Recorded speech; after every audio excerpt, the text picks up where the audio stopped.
Со актуелната владеачка гарнитура и нема спас на Македонија. Ги уништија сите демократски вредности, а младите ги натераа да се иселат од државата. Криминалците треба да одговараат за своите дела. Ова е пораката на струмичени кои вечерва мирно протестираа по улиците. Побараа од председателот Иванов да ја повлече одлуката за аболиција и да се формира експертска влада за организирање на слободни и фер избори. Со актуелната влада ние пропаѓаме. Економиката нула. Немаше повеќе да се дискутира за таа влада. Треба да станат открито да се оди. Истински бунт на граѓаните се дешава.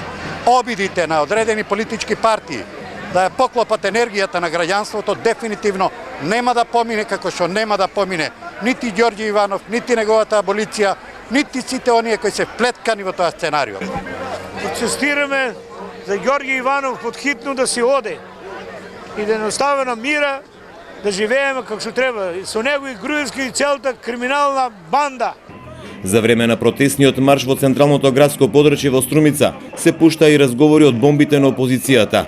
Се скандираше против власта, но се даваше и поддршка на работата на специјалното јавно обвинителство.